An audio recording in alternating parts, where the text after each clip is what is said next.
लखनऊ में बहुत सारा प्यारा आशीर्वाद मिला। और हरी हरी ओढ़नी इतना ज्यादा सुपर हिट होने हरी हरी ओढ़नी की तरफ है ना।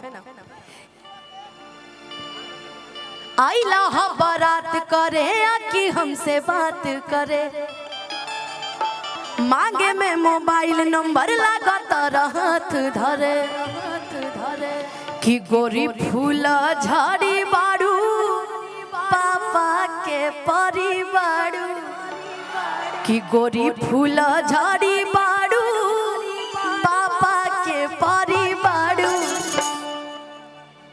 कि गोरी फूल झड़ी बाड़ू पापा के परी बाड़ू। और ये कह रही है कि आप गाइए। अच्छा पूछते हैं इसमें से पापा की परी कौन कौन है? कौन पापा की परी है इसमें से? कुछ आप लोग बताइए। आप पापा के परा है कि गोरी फूल झाड़ी बाड़ू पापा के परी बाड़ू, कि लगलू पसारे तू तया पियर फराक वाली, लगलू पसारे तू तपा पियर फराक वाली, कहच कच मारो तारुआ पियर फराक वाली, कहच कच मारो तारुआ पियर फराक वाली।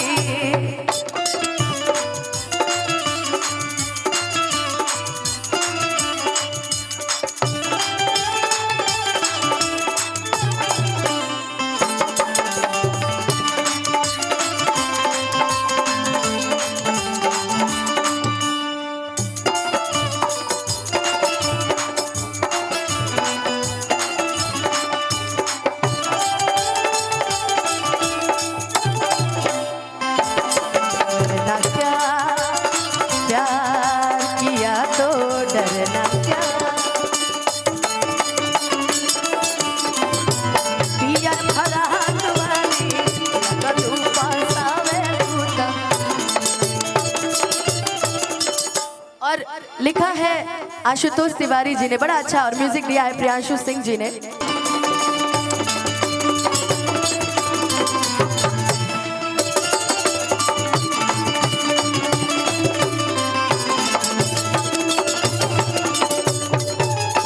देखा ये गाना जो हम पहली बार मंच पे गाओ था, नहीं हमरा बुझा रहा कि तोहरों के अब उतना समझ में नहीं किया हुआ, लेकिन आ जाए सुना। लगने में कि लगने में तू हो जा हमारे रानी, लगने में